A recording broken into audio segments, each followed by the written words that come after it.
if anybody pops in. Apparently, this is pretty dramatic lighting, huh? Doesn't even look like that to me.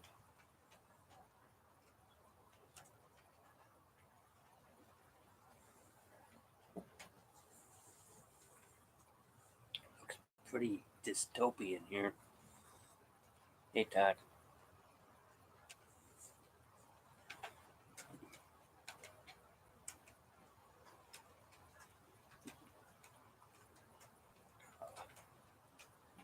I don't know if you can hear it on the roof, but it's raining. So, okay. Winds 10 to 20, gusting up to 40. But, I mean, right now it's not bad.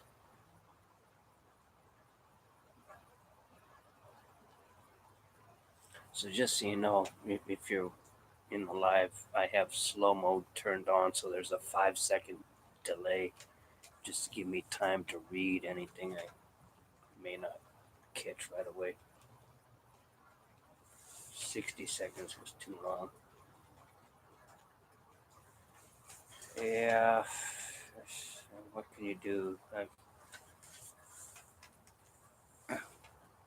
Almost exactly a year from his mom's passing, so you know, now I got 5 kittens, and all her siblings have been fixed and stuff already. And one of them's friendly. He's got a huge body and a tiny head, but I don't want another pet right now. I don't want to have to lose another one. But Socks is one that the former neighbors had, and they abandoned her. But she eats here, she eats over there, and landlord's wife comes over and feeds all the cats at 5 a.m., 5:15 in the morning after her prayers. And she left the door open, and Socks, this old cat, and she's huge. She got locked in the house. So I came out in the morning and she was there and was mewing, so I let her out. But I was thinking if I let any of them in, I'll probably let her in because she's older and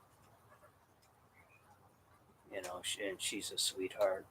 I mean, even the food, whatever delivery guys, all want to stop and pet her.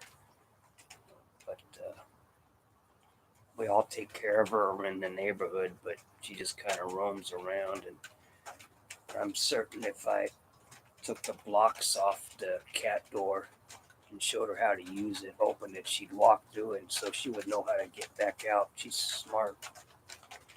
So I might, once we get the remodeling done, I might let her come in and, you know, take care of her.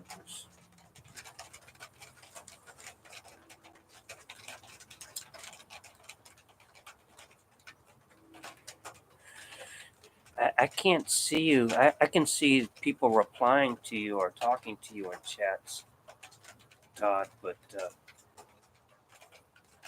I, aside from my lives or other instances, I've seldom see your text, and anything in the past we thought I may have been hateful or spiteful. It wasn't about that at all. So I don't want you to think that I hate you. I don't. I have nothing but compassion for you and respect. So don't feel like that.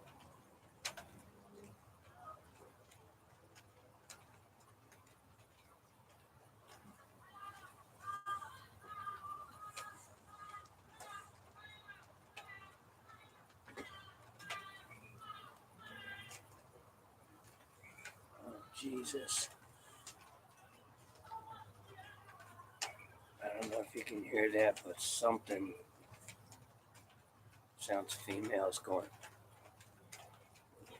ah ah ah like they're 5150 or in pain or something. I have no idea what that's about. Don't want to know. Last time I poked my head over a fence a few years ago, I got shot at.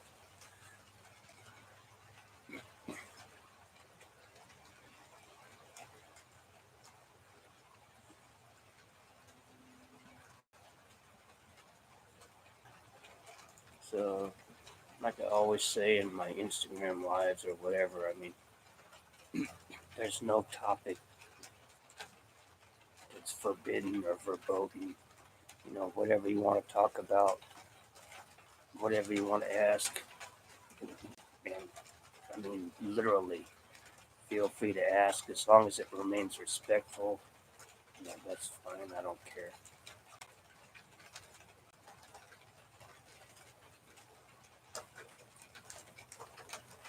There he is. Well, I was gonna think of my phone, but I'm on here, so I can't turn it around. But here's the little guy. He's all black with white boots and a white stripe on his chest. I think the landlord's wife's named him Freddie. I don't know if that's Freddie Fender or Freddie Mercury, but it's Freddie. So,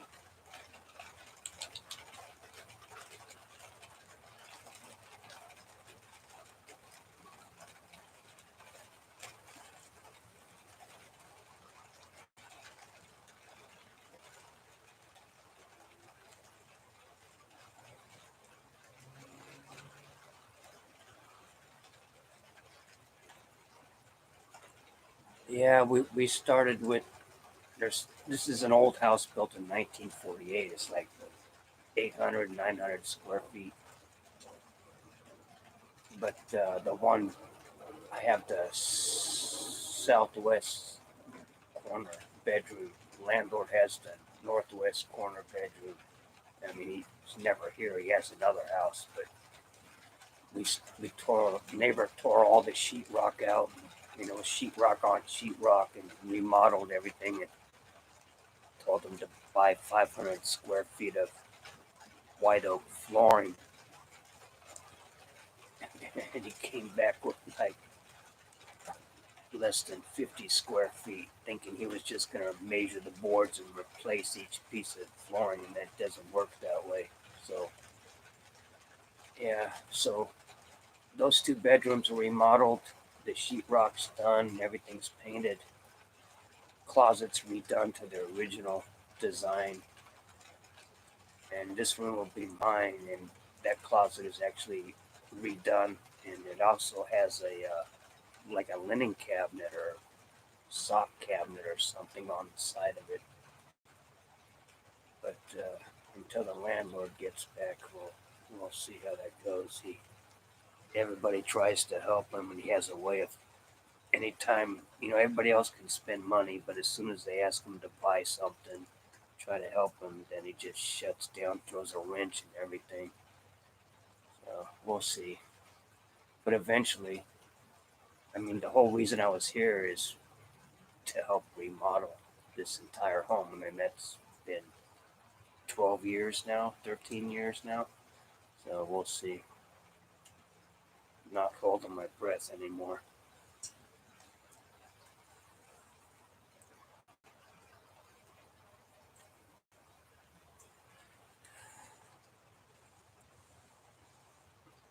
He quit charging me rent when he went to sea. He shot me, or he called me early one morning and said, "I don't remember if you paid me last month's rent." Or I said, "Yeah, I paid you last month's rent."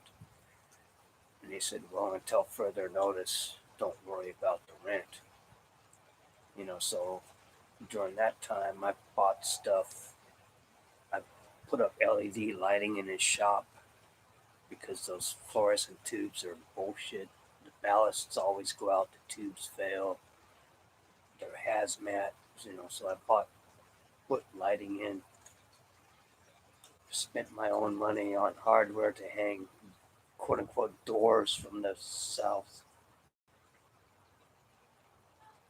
Mike painted the quote unquote doors. They're basically OSB particle board. He painted them to resist the weather, and I bought all the hardware and hung them.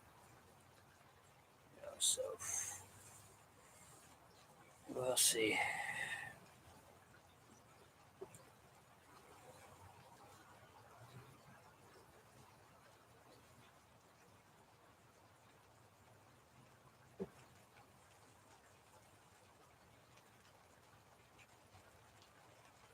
had rats a couple years ago. I mean, big rats. So they spent close to $1,000 getting that taken care of. Now we have next door neighbor's half acre had was all like a sanctuary, trees all over, and he had some guys parking vehicles and boats and stuff there, and took out all the trees, and so now it's forced all those wood rats or large mice. I mean, they're about that big. And I can see the holes all over in the dirt piles in under the outside of the house. And so I dropped a whole bunch of money on bait and traps. Just yeah, yeah, living in a pipe carver's paradise. But yeah, I've been busy, and the fence came down. So I, I'm glad I didn't put it up because we're having another storm right now. This is just the beginning of it. Last one, the winds hit up to 70 miles an hour, and the whole replaced fence came down. It'd only been up 3, 4 months, and it came down the last couple hours of the storm. So I'm glad I didn't put it up because you know by next week I could be doing it again. So hey Patrick,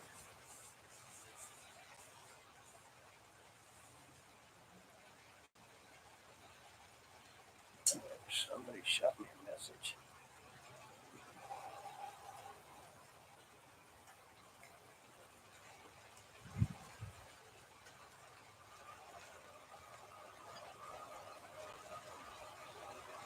Mr. Scripto.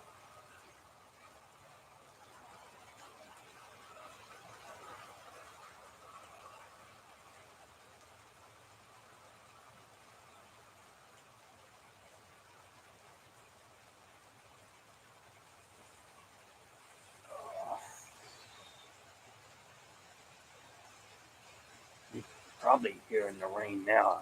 I don't know if you can hear that, but you're probably hearing the rain hitting the metal roof.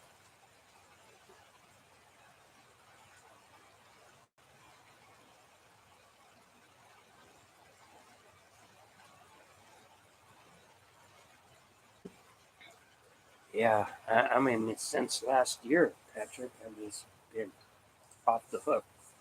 I mean, it's not global warming, whatever. I've lived in California all my life, aside from the time I was in the Navy and, then I was overseas. But, this happens, you know, get dry spells. 70s was a much drier spell. Back in the 70s, early mid 70s, there was this saying is if it's yellow, let it mellow. If it's brown, flush it down. That's how bad the water drought was back in the 70s. So this, for what everything they espouse it to be, or try to relate to something else. No, this happens all the time. Hey, Oscar,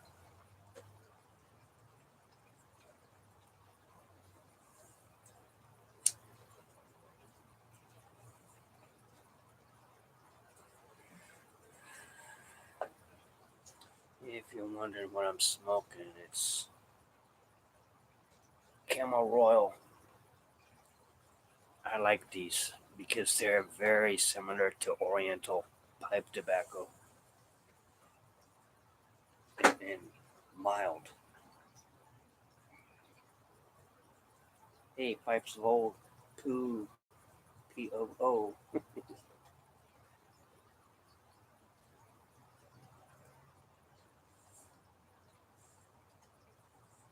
I was debating tonight whether to go on Instagram or YouTube. And yesterday or day before, I went on Instagram and like crickets and like yeah. So I decided and I promised you guys too, I needed to get back to my roots because this is where I started. So I said, we're going to do the YouTube. I prefer to see faces, so I'm not, doing this with bifocals all the time. But yeah, it's cool. It's kind of comforting to be back in a venue that I'm familiar with.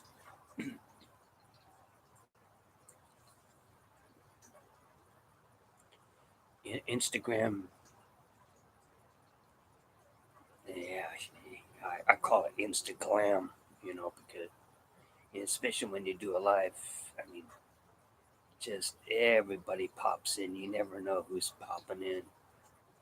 YouTube got a little more control over it. Instagram, not so much.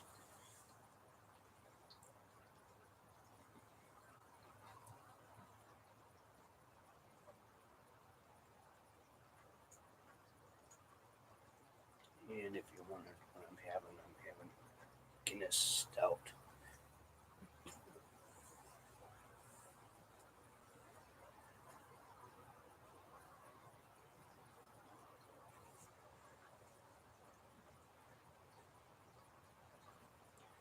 Yeah, I haven't had enough time to start on new commissions. I have two more commissions, but those just have deposits on it, so my fingers don't. And for one of them, I'm waiting for a gold ring to come that I'm gonna put on the pipe, and I need to see it before I lay out a design. The other one is there's a deposit on it, and but these fingers don't start working until I know it's paid for. So it is what it is. But and some people have problems with that, but for first time customers, even if I know them, I'll let them put a deposit, and I'll start thinking of ideas. So once they pay the balance, then I'll go ahead and get everything going. I have no plans of going anywhere. I mean, my reputation is I have to come through. If I don't come through, I'll be dead in a day. So all I've had time to do is Sven in Sweden, Claudius, getting his pipe done. It's pretty much done now. I just have to put a bend in the stem, and the Poker 1909, I think it was Dunhill style pipe. I don't know if that's gonna sit or not. I gave it a 1.5 degree cant forward just to help, but I won't know. The raw blank, I've sized it and shouldered it to fit the recess in the shank cap that I machined. But right now, until I shape it, I don't know for certain if it's gonna sit. I think it's gonna be pretty close, but sometimes if customer is fixed on an idea and materials that they're or design or how far it cants forward or doesn't cant forward, then there's not a whole lot I can do about making it sit. Outside of putting drilling holes and putting fishing weights in the bottom.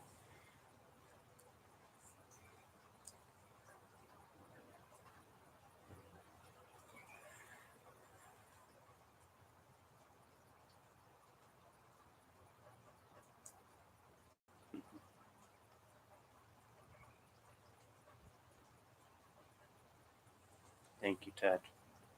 I mean, I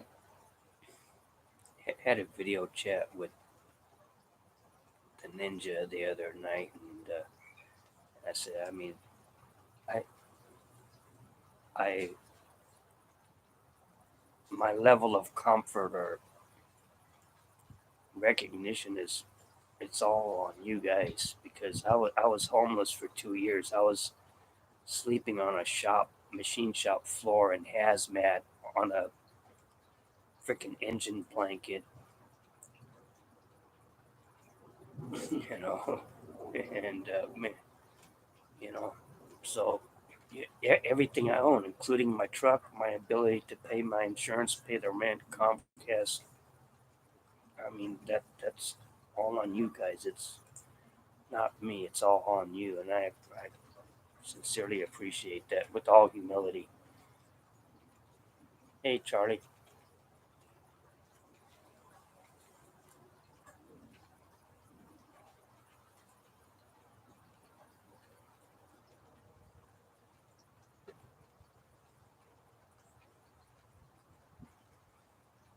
I mean, when I first started this, I had zero confidence or self-esteem, if you will, and I'm sure any of you that have been following me since 2010 have seen the change in my personality. I see it myself. I'm a little more outspoken now, comfortable in my own skin, but and that's just because that I feel valued. I didn't feel I had any value for a long, long time. And thank you all. You know, maybe some of the things I express, whatever you disagree with, but it's never meant to be disrespectful. You know, and I can say it till I'm blue in the face. This is how we learn as humans, responsible adults. You share ideas. You don't have to agree with them, but you have to be respectful and listen to both sides. And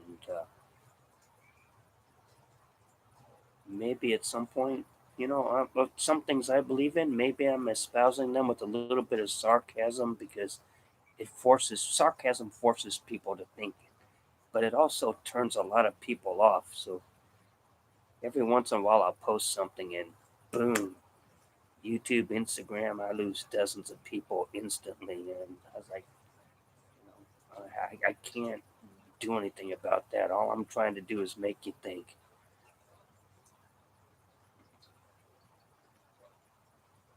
Thank you, Charlie.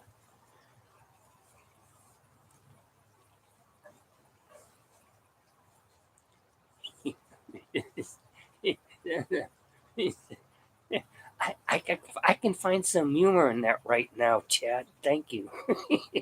so, so, I mean, anybody that knows me knows I have a self defecating sense of humor, not a self effacing sense of humor. I have a self defecating sense of humor. So,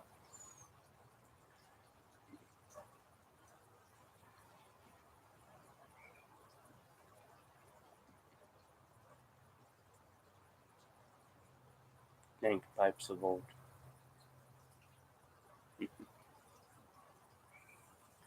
And there's two things that are, helping people develop businesses and exporting luxury vehicles and commodities back in the day up until 99, from 1992, 93 to 1999. There's a couple things I always told people: don't overestimate your importance to the success of the operation. That's the big one.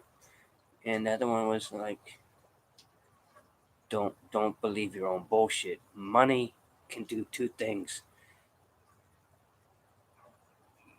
And I'm not saying I have money, but money magnifies whatever personality you already have. So if you're a narcissist, it just makes you that much more narcissistic. Um, if you're a generous person, it just, when you have money, whatever level it is, you feel more willing to give because you can afford to give it. Money just magnifies whatever your personality is already.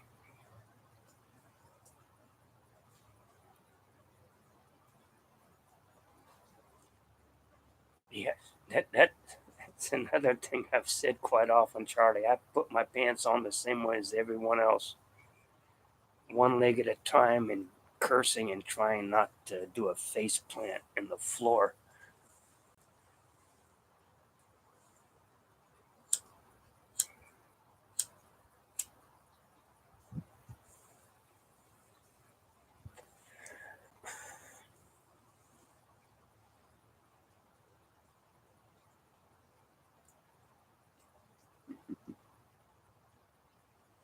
Although I've gotten my pants on, as far as I can remember, I've always gotten them on right. The only problem came to the socks or the t-shirts. I get out to wherever I'm going, and somewhere in the day, I'm like, my socks are inside out, or my t-shirt is inside out. You're just running on fumes. You wake up and you're like, oh, I got to get to work.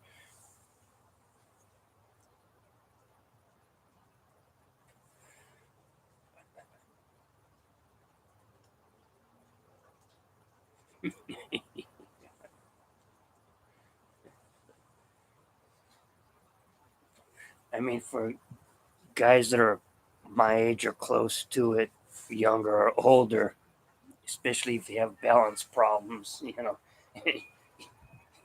most mornings are back problems, and on top of it, you wake up most mornings a whole bunch of expletives. Yeah, yeah, I don't even worry about the color of my socks. I'm not going on the dating game, and it isn't back in the day when you had like say like these cowboy boots and your pants stopped here. Now they have to be down here.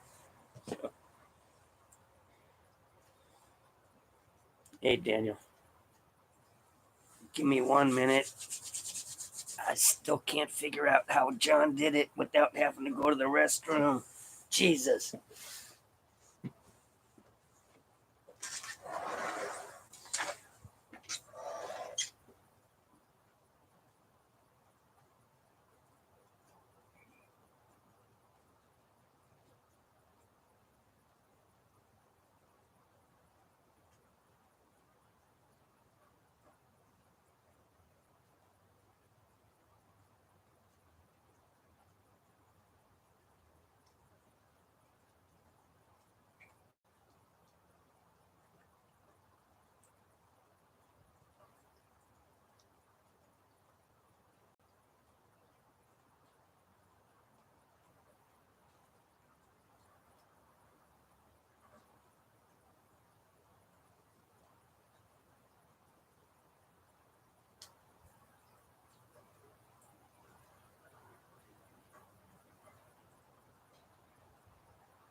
Okay, I'm back.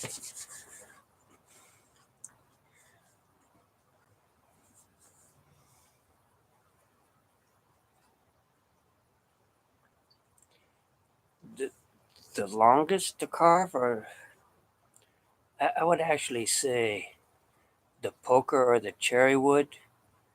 In my mind, this one's that I'm working on currently is more akin to a 1909 Dunhill, so I'm trying to replicate that feel. So the transition between the cylinder and the cylinder for the shank is a little more loose, I could say. But to me, probably the poker, the cherry wood, where you have something cylindrical and then a cylinder into it. You have to account for the radius of the shank, and you have to account for the radius of the bowl. And so that it should look like it was drilled and plugged in my mind. So which means when you have the face of the bowl and you have the shank coming out here, you have to allow for that curvature. So it's not going to be just straight. Otherwise, you end up with flats. So it has to follow around that line of the shank has to carry into the curvature away from the shank also, and that's a lot of scraping files that have had all the edges except for one ground down, so they're safe edges or dead edges, floating edges, or cabinet scrapers, file scrapers, and a lot of this kind of motion.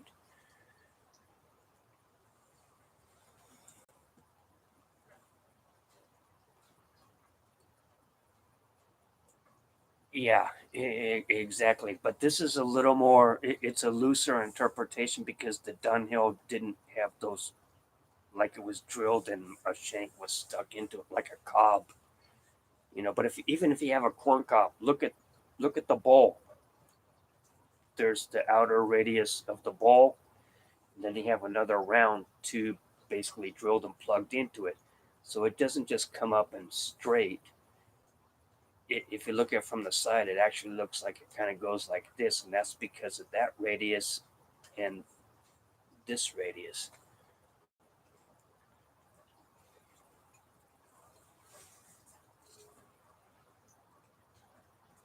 I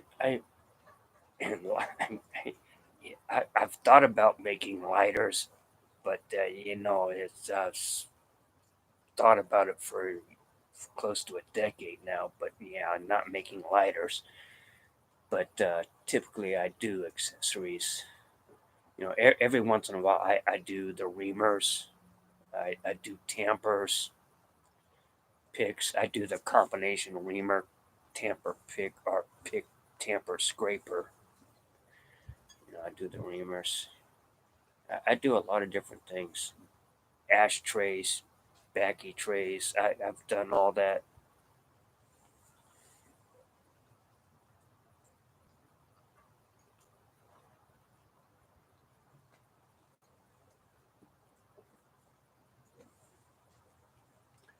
That being said, there's very few of those things that I do that are under $100 because it just takes so much time.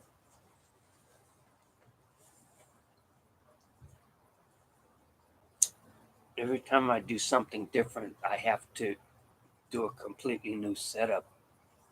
I have to fabricate new jigs or mortises or arbors or whatever, So there's no standard anything where I can just, oh, I'm going to do that and I go CNC it or something. No.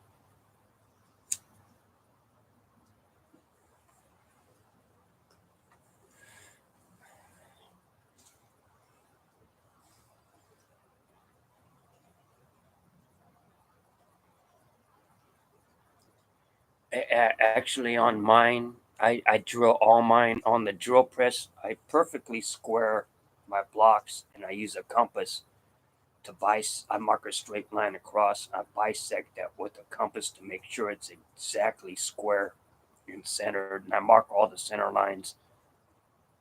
Then I mark, whether it's canted forward 1 degree or 1.5 degrees or, bent, whatever. It has to fit within that perfectly squared and centered block. And if the airway runs like this, then on the front of the block, I disc off a 90 for that. And if the mortise comes at a different angle, I also mortise in at 90 degrees for that. So I have everything set so I can put it in the vise on the drill press. I drill the mortise first with a brad point, which creates a center pilot for the airway. Then I drill the airway. Then I flip it. And if I use a hole saw to, hog off most of the material on the shank, I do that. And then I flip it and it lines up, at 90 degrees, whatever the angle on the bowl is. Then I drill the airway with a piece of stainless steel rod in it, and I drill it until I'm getting close, and then I can start to feel the vibration in the stainless steel rod. Then I know I'm close. So instead of guessing or hoping my tape is right, I feel it, and then so it's just that last 4 millimeters that I'm actually, drilling it, looking, shining a light through until I get a figure 8 in the airway. Then I take it and then I cut off, using a hole saw on the shank, I cut off the excess. Then I use the same drill bit or whatever size arbor I have. I mount it on that, put it into the wood lathe, chuck it up, spin it, chuck it, spin it, or turn it, chuck it, clamping down. Then I back it out. Then I make sure it spins without any blur lines on it so I know it's centered. Then I shape the bowl. Then I transfer it to the metal lathe, whether it's a 5/16 or a 9mm tenon or a 3/8 tenon or a reverse calabash. I use a 1-inch piece of Delrin and I machine it to fit that exactly. Then I glue a block on the front and put it between centers, so to speak, and then I machine the shank down. Then I machine it for the shank cap, if it's going to have a shank cap. So the way I do things isn't the way everybody else does things.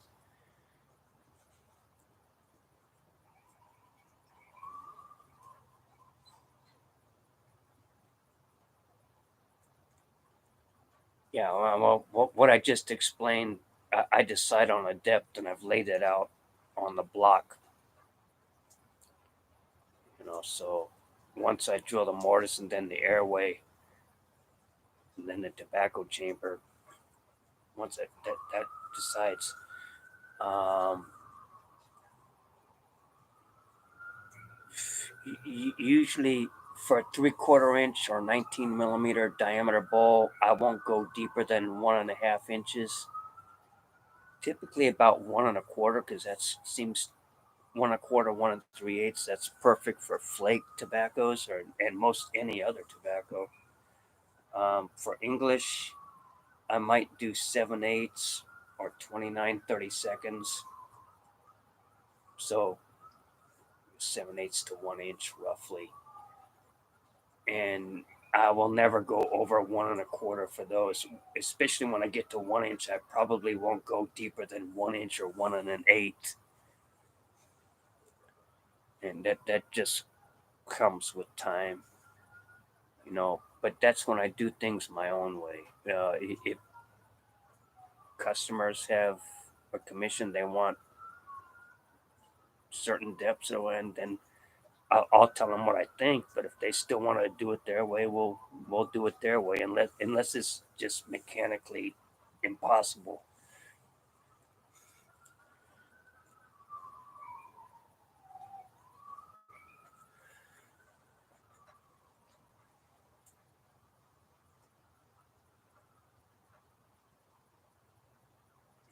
Yeah,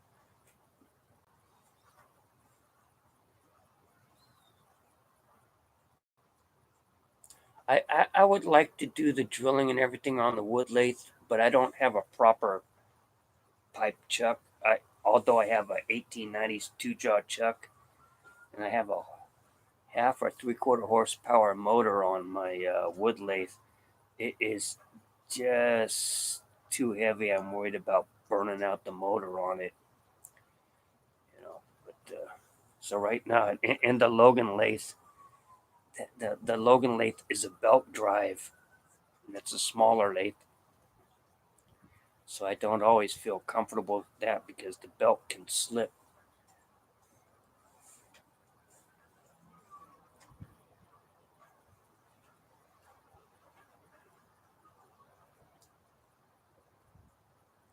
Yeah, I do the mortise first. I always do the mortise first with the brad point. And the reason for that is because the brad point is kind of conical, then has that center point.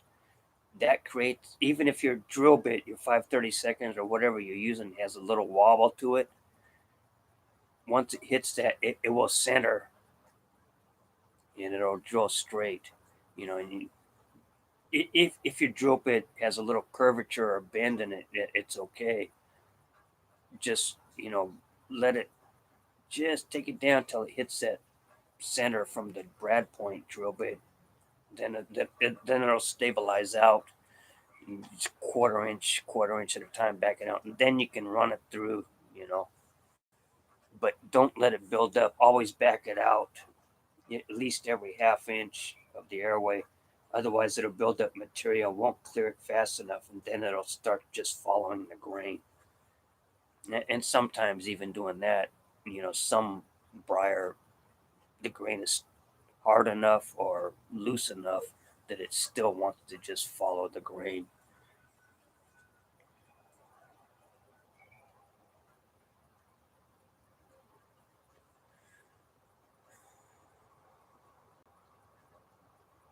Yeah, I shape them all the same, Daniel. And I don't use cherry. I've had so much cherry, and you drill it, and it just cracks. And olive does the same thing. 9 out of 10 blocks of olive wood, even if they've been boiled, will crack. And so I'm and mortar. Mortar is one of those. I've done 2 or 3 mortar pipes. I think Jay Mouton did the same thing, but I won't use mortar. Especially I like it sandblast. Shows the grain, but you're going along and you spend hours on it, and like 5 more poop and a big old hunk blows out. So I was like, no, I'm not. To me, it's kind of gimmicky. You know,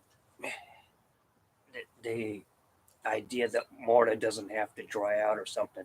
The guys who harvest the mortar and make mortar pipes tell you it needs time to dry. Mortar is very finicky.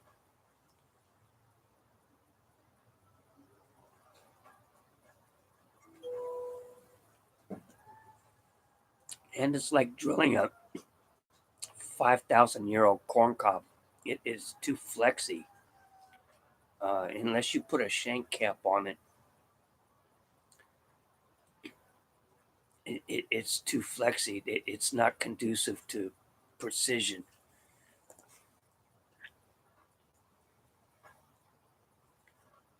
Okay, Pipes Vold. Take care.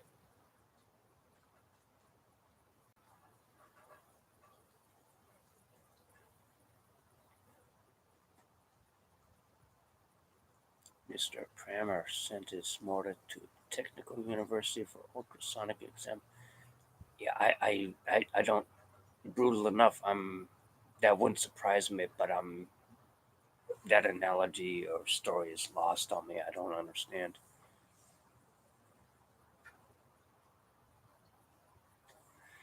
Now, Troy, mortar isn't petrified.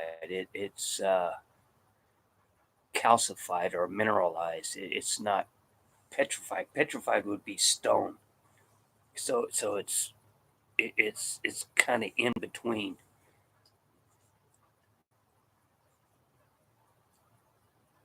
Okay. Yeah, I was saying, you know, the briar producers should do that, because you can buy medical equipment very cheap now, used medical equipment, but it would be a huge,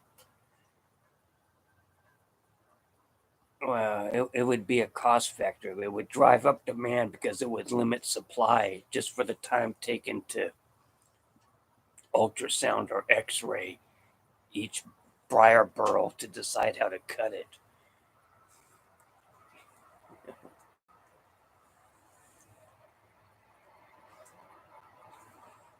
But there was the European guy, Ukraine, Russia, Poland, somewhere around there, doctor's pipes or something. He used to do the x-rays of his pipes that he made. X-ray photography, and those were cool. He hasn't done that in a long time, but like 14 years ago, 10 years ago, he was doing that.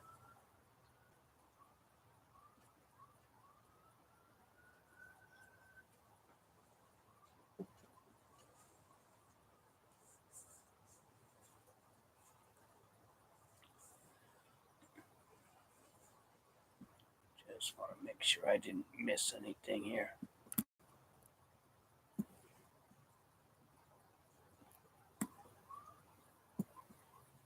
Uh, touchpads. Okay, I'm just gonna go with the up.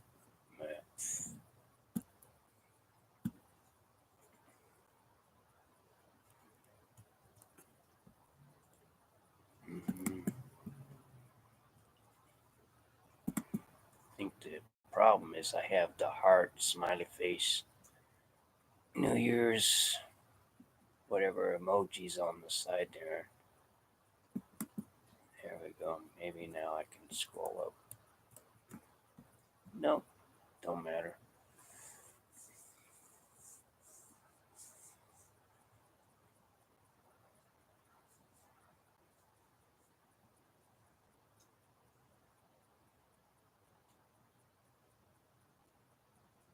Yeah. Yeah, that's possible. Well, we just do a lead insert, So in between the radioactivity and the, when you pull the lead insert out, yeah, no worries. So I'm not worried about the radiation. I'm worried about this 20 pounds of lead vest you got me wearing.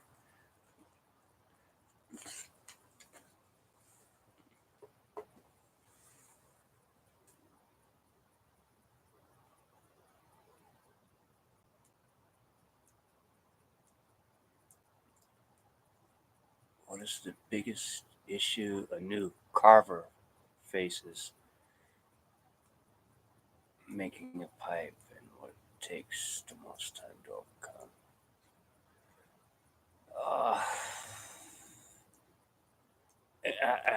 I've said it many times over the years, and to many newer carvers, learn the classics first because the classics always outsell. Once you prove you can do the classic shapes repeatedly, and I'm not of the school that you have to do 20 billiards, or 100 billiards before you can say you can do a billiard. And that comes, but do the classic shapes, or like I do them. A lot of times you'll see me do one, then you'll see me do several more. Usually one's a commission, or one with just an idea I had, and then it's sold, and other people were asking. So I go into like a painter, a study. So just trying to refine my understanding of that shape, or perfect it from may have been fine for the consumer, but I'm trying to just refine it. And part of that is developing muscle memory. You do something repeatedly enough, it just becomes, like martial arts or anything else. You practice certain motions, offensive, defensive motions. You rehearse it, you practice it often enough, it becomes instinctual. That's muscle memory. So I would say don't don't. I mean, we all wanted to do it. We all went freehands first. Trust me. But I've given this advice to others, some well-known people. Prove you can do the classics first repeatedly. Then, once people see that you understand that, then any harebrained idea you come up with, like a acrylic calabash or an ivory, faux ivory calabash, an Inuit Eskimo, you know, then they're willing to understand. They're willing to accept that because they know you've proven you've taken your lumps and bumps, so to speak. You've proven you understand the history or tradition behind it.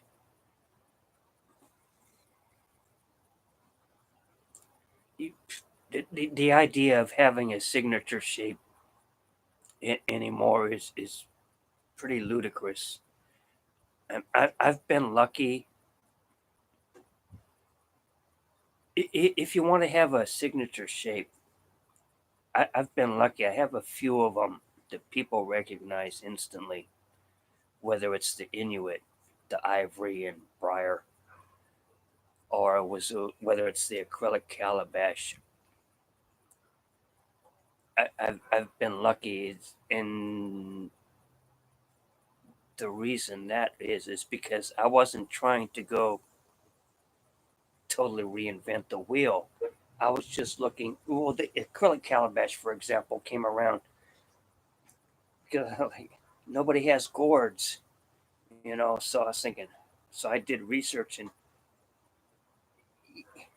it takes years to grow gourds, and then you have to wrap them with pantyhose or wire or whatever to train them into those shapes. You know, so you say you grow 100 gourds, 10% of those are going to make it through the drying stage, and only 10% of those are going to be suitable to make a calabash out of. So 10% of 10%. And typically, the average turnaround in the gourds is 5 years. I was like, I don't have that time, you know. So that's why, and so I just simplified it. I looked at the gourd as basically a bent funnel. So I said I can do that with acrylic. It took me a while to figure out how to bend it without collapsing the airway, and I'm not going to tell anybody how they did that. But and then so I wasn't trying to reinvent the wheel. I was looking what was there, and I enjoy using modern materials as an interpretation of the classics. So it's just a matter of figuring that out. So the farthest I'll go is I'm not trying to reinvent the wheel. I'm just putting, taking a Firebird and taking the stock rims off and putting mags on it, or American racing rims or something. Put it that way. Don't overthink it.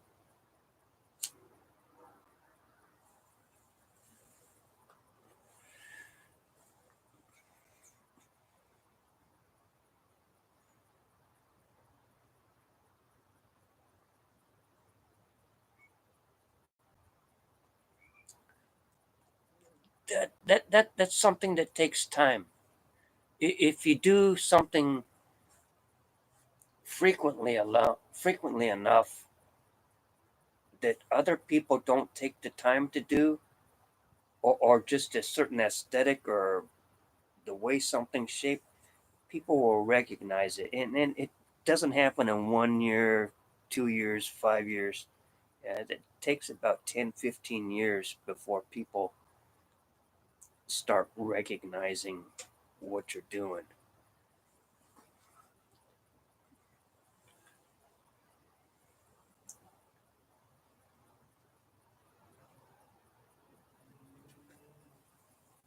A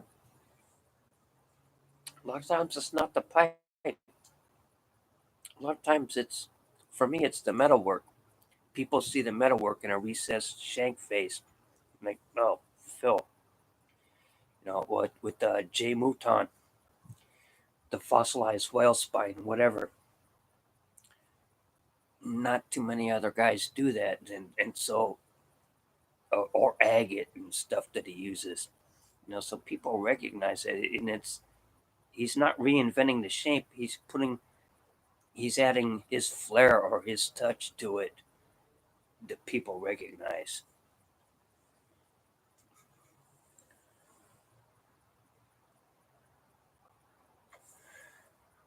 Okay, Bruto, take care. I don't know what that is. Just I said, Brutal, take care, and freaking screen came up, said, "How can I help you?" Oh, as far as I know, I don't have Cortana or whatever AI assistant on here.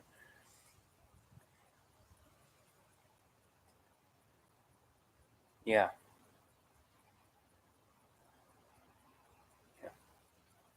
I mean and that's something you see. I mean, whatever material it is, whether it's and seldom use silver, very seldom use silver because it's so hard to work. And that's another thing I've been thinking about for years doing is learning silversmithing. But I invest so much money in raw materials. I was like, I really don't need to complicate my life anymore. Other guys do silver. You can do silver. I can use nickel silver. It doesn't oxidize. It doesn't tarnish. Much harder, So I just buy bronze, naval brass, sometimes 6061 aircraft aluminum because it has a high tensile strength. What's the other one? Nickel silver or German silver. And they all have their own machining properties. Nickel silver being the hardest to machine. Copper sucks. Copper sucks.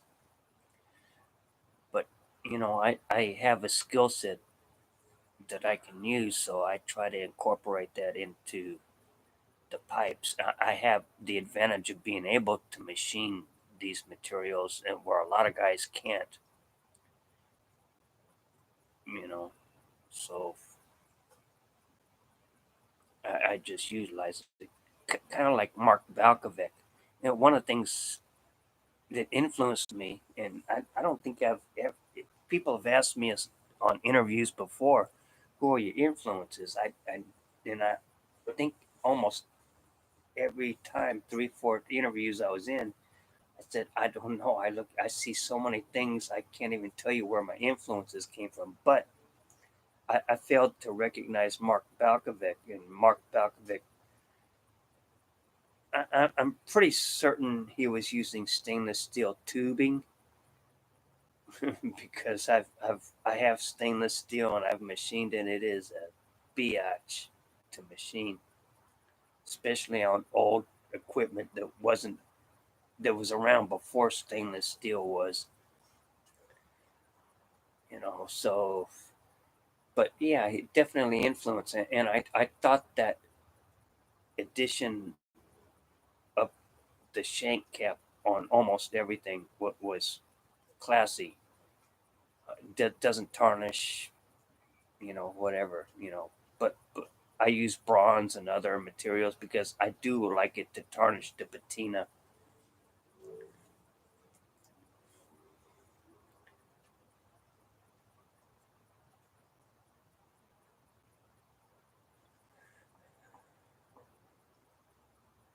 Yeah, everything that has a band on it, Todd, I machined it here from solid rod stock. I drilled all the holes. I turned it, I cut it off, mounted it on arbor, the recess and the shank face.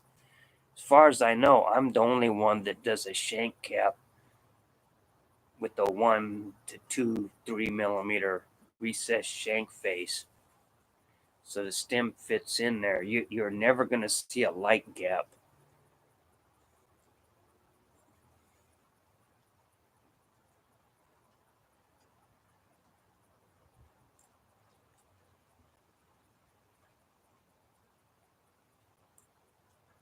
The Falcon pipes aren't made out of steel; they're made out of aluminum, and they're not machined. They're molded or cast.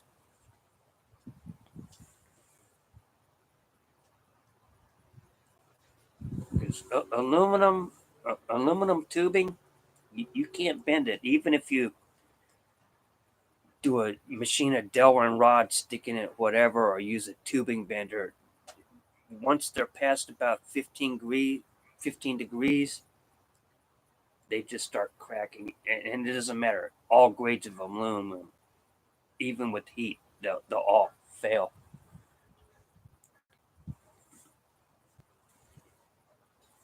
And what you guys don't realize is each one of those shank caps takes about 2 hours just for the shank caps. The same as Jay Mouton with the fossilized whale spine, because he sent me some. We sent each other some materials, did a trade. Each one of those, at least 2 hours just to work with those materials, just for the shank. cap or the band or accent.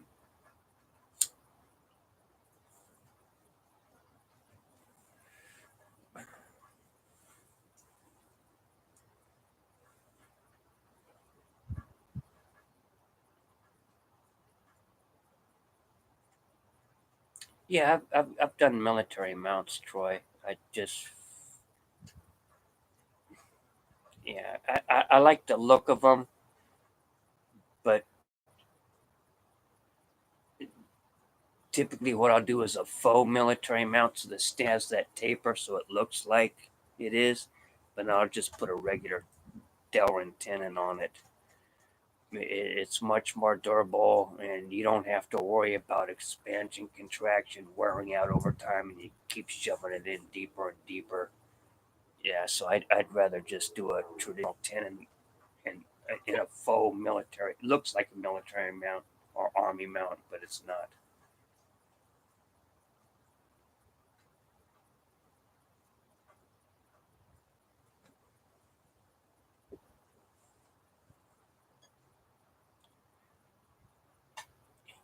Yeah, yeah, both sides. Yeah.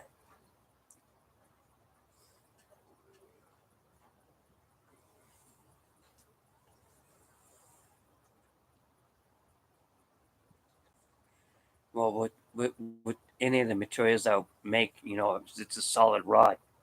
You do them in reverse.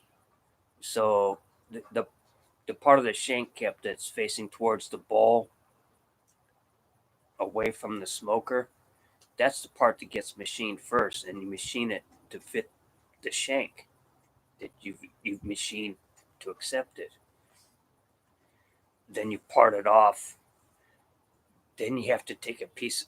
I used to use Delrin, not anymore, and now I just use scraps of briar and I turn it in whatever the mortise, 5/16, 3/8, 9 millimeter, whatever. I'll drill it that, and then I'll turn the briar down till it's just barely sliding on. Then I'll take a pipe cleaner with water and wet it, and I'll use the tailstock to push it on so it ain't going anywhere, and it's got liquid in the wood. It's expanding, it's holding tight. I'll spin it up, spins true. Then I'll face off the shank again because my old lathe I have about 10 thousandths run out. So then say 5/16, I'll use a 5/16 end mill, run it through just to slightly enlarge, and so that actually the if you have one of those pipes with a shank cap, you can actually see the outside rim where it meets the mortise is actually about 10 thousandths larger than it's beveled.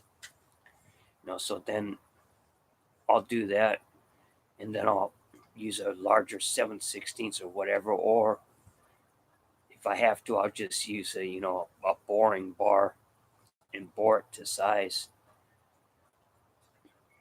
and then flatten that off. Then I'll use a countersink and put that chamfer on there for the tenon.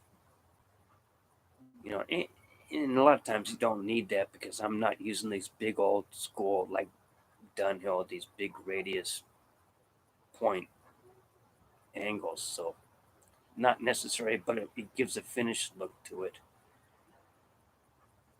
And then I'll turn two lines on it as a border. Then I take it off. I use a Dremel and make all those little marks, and I buff it out. Then I actually have to take a torch and heat it until the wood starts smoldering, and let it sit and smolder for a few minutes. And then I use my gloves and pull it off and just sit it on the counter and let it cool off, buff it out, and then I'll fix it. I'll score it, scribe it with basically a needle file that I've filed to a point like a jeweler's graver, and I'll score cross hatches in it so there's something for the epoxy to stick to. And then I'll epoxy it on, let it sit 24 hours, and then I come back to it. there's a whole lot that goes on there that people don't understand.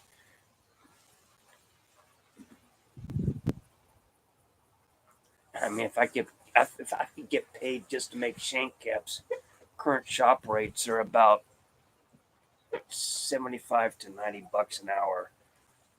So it takes 2 hours. I should be charging $180 shop rates for a shank cap.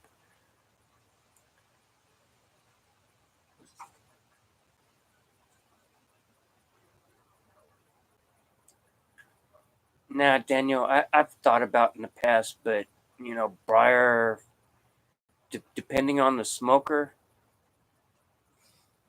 unless you stabilize the briar,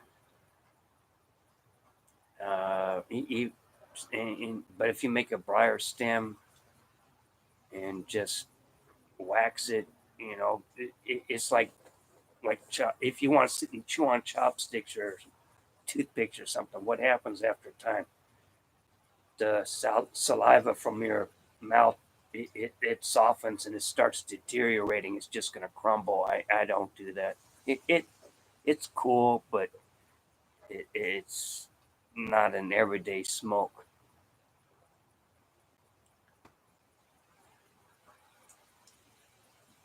Yeah, I know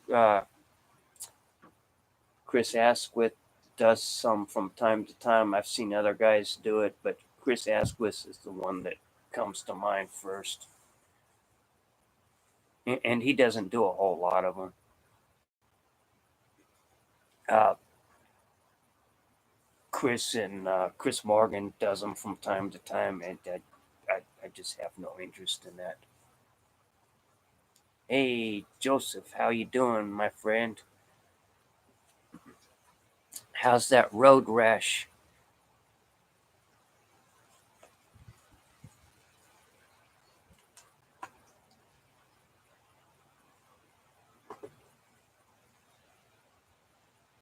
Hey, Joseph, if you're still here, I saw a video from our buddy Bull, and he was talking like "Mama," and he's like, "How's it feel?" And I could see her face, and I knew what he was gonna say, and I knew she knew he was gonna say it.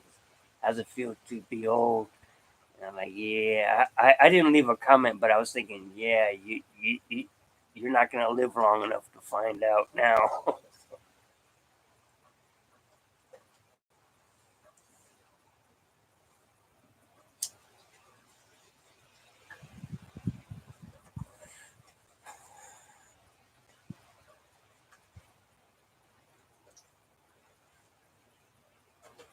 I don't know if you're still in here, Joseph, or not, but I hope you're healing up. I know you said it was going to be a long time to heal up. You should be just about healed up by now.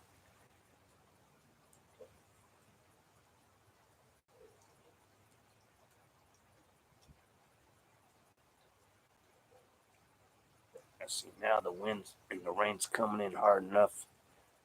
It's like 6 feet, 10 feet, 4 feet, and the rain's coming in hard enough and horizontal. It's hitting my glasses now.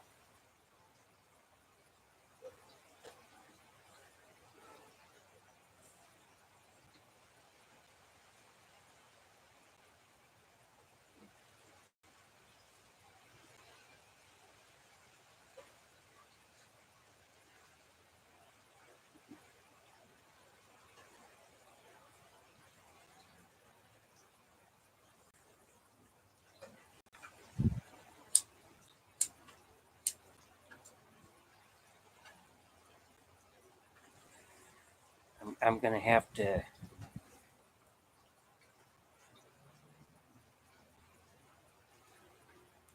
Yeah, yeah, Chad. Tonight's kind of whatever. There's a guy on YouTube that does California weather updates, and he uses all the models, the three different models, and so it's quite interesting. Locally, they're saying 20-mile-an-hour winds, but they're giving weather alerts 40-mile-an-hour gusts. And this guy said the same thing on YouTube, but I'm watching this guy on YouTube, and he seems to be more accurate even KCRA3 locally.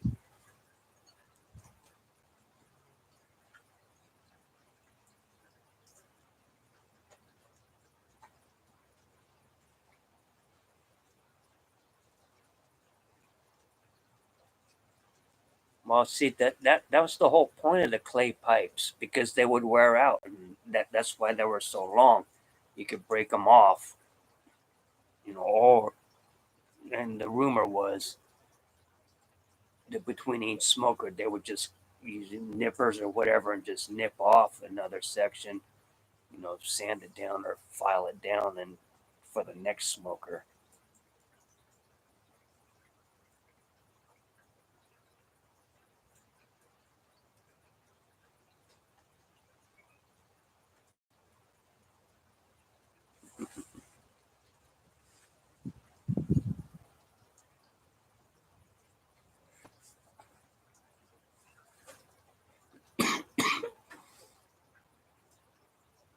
So I'm gonna finish this smoke and then I'm gonna sign off and go in and get some supper and get warmed. Yeah, you should be able to sand it smooth. Some 220 grit or something like that should be fine. Or if you have a Dremel with a sanding burr on it, sandpaper barrel on it, you could do the same thing.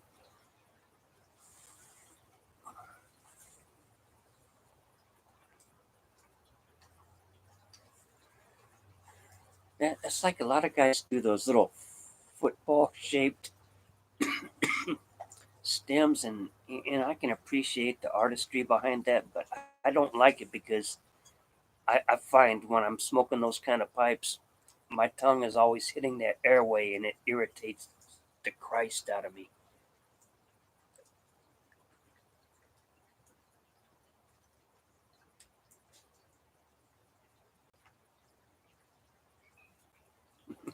Yeah, yeah. I'm gonna say just go Philippine style, and fix a head gasket. You just take the head off, you rub it back and forth 100 times on the sidewalk.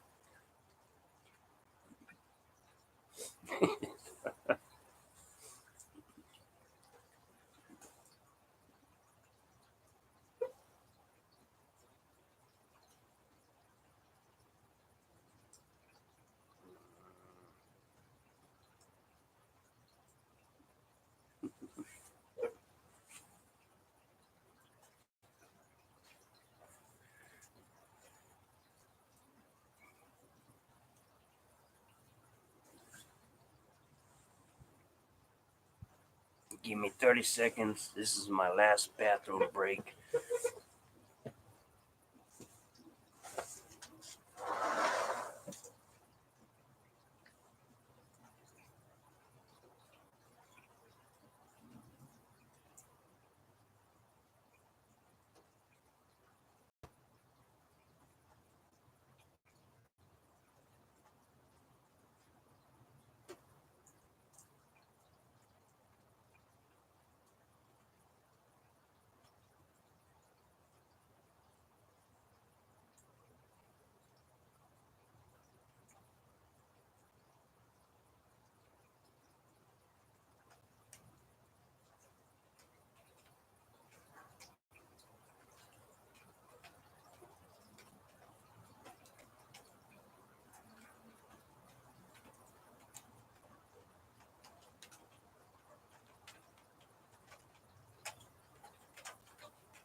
Wow. I go away for 1 minute. It is coming down now.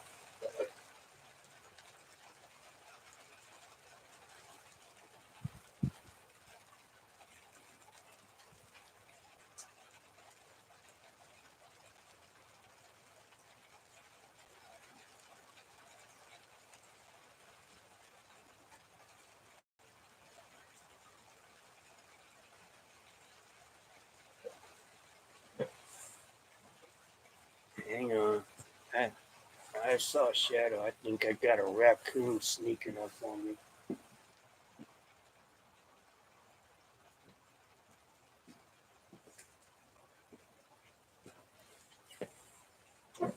Absolutely certain that big old giant ass raccoon was just sneaking up on me.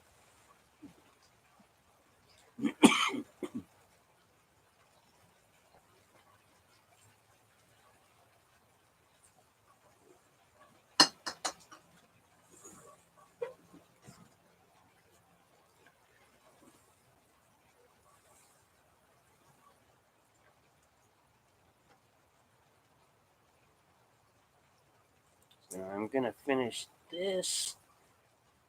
Guys have any last questions or last regards or last thoughts or a eulogy for me before I pop off?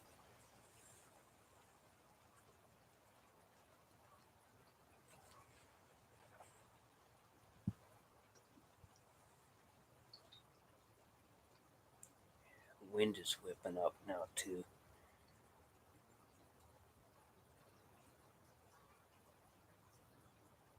Joseph, when you get better, we're gonna have to go live together. Okay, Charlie, have a good night. Enjoy the warm weather. Although I actually think you're getting some rain coming in.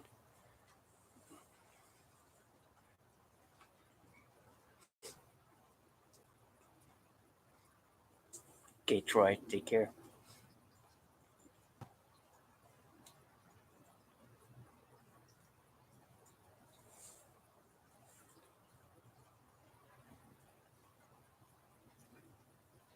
Okay, gentlemen, I am gonna sign off.